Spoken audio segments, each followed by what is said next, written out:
কাউকে ভালোবাসার শুরুতে অনেকেই উন্মাদের মতো হয়ে যায়। তাকে ঘিরে তীব্র আকর্ষণ, বারবার তার কথা মনে পড়া, কখন মেসেজ আসবে এই অপেক্ষা, সে কি ভাবছে বা কেন উত্তর দিচ্ছে না, এসব নিয়ে সারাক্ষণ ব্যস্ত থাকা। প্রেমের শুরুর দিকে অনেকেরই এমন অনুভূতি হয়। মনোবিজ্ঞানে এই অবস্থাকে বলা হয় লিমারেন্স। এটি হলো কোনো ব্যক্তির প্রতি তীব্র রোমান্টিক আকর্ষণ, মোহ ও মানসিক আচ্ছন্নতার একটি অবস্থা।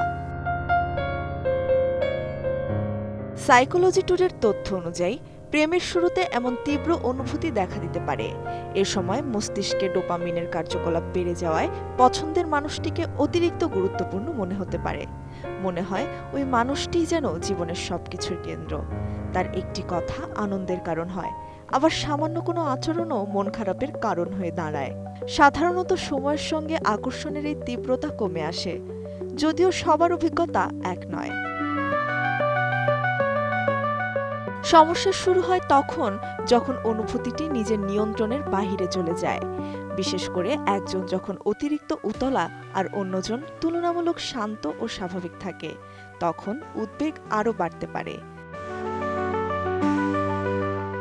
এই অবস্থায় প্রথম কাজ হলো নিজের অনুভূতিকে স্বীকার করা যে আমি কাউকে পছন্দ করছি। তবে মনের প্রতিটি তাগিদ মেনে চলা জরুরি নয়, যেমন বারবার মেসেজ দেওয়া, উত্তর না পাওয়া পর্যন্ত অপেক্ষা করা কিংবা প্রতিনিয়ত যোগাযোগের চেষ্টা করা।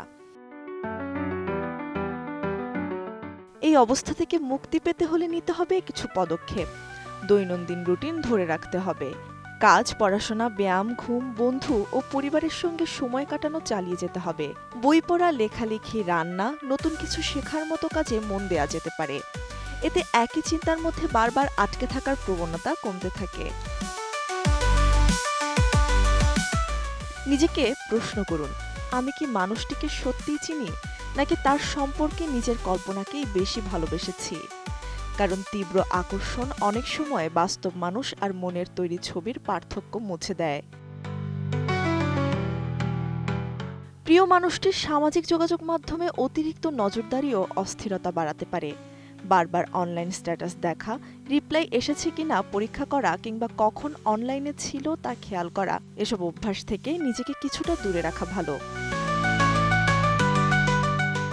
সবচেয়ে গুরুত্বপূর্ণ, তীব্র অনুভূতি মানেই গভীর সম্পর্ক নয়। আবার তীব্র অনুভূতি থাকলেই তা অস্বাস্থ্যকর এমনও নয়। সুস্থ সম্পর্ক জীবনে আনন্দ যোগ করে, কিন্তু কাজ, ঘুম, আত্মসম্মান ও স্বাভাবিক জীবনযাপনকে গ্রাস করে না। কয়েক সপ্তাহ বা মাস ধরে যদি কাজ বা পড়াশোনায় মন না বসে, খাওয়া, ঘুম মারাত্মকভাবে ব্যাহত হয়, নিজের ভালো থাকা পুরোপুরি অন্যের আচরণের উপর নির্ভরশীল হয়ে পড়ে, কিংবা উদ্বেগে স্বাভাবিক জীবনযাপন কঠিন হয়ে যায়, তাহলে মানসিক স্বাস্থ্য বিশেষজ্ঞের সঙ্গে কথা বলা যেতে পারে। প্রেম জীবনের সুন্দর একটি অনুভূতি। কাউকে ঘিরে মন অস্থির হতেই পারে, কিন্তু সেই অনুভূতির লাগাম নিজের হাতেই থাকা দরকার। ভালোবাসা জীবনের অংশ, পুরো জীবন নয়। Desk report, ATN news.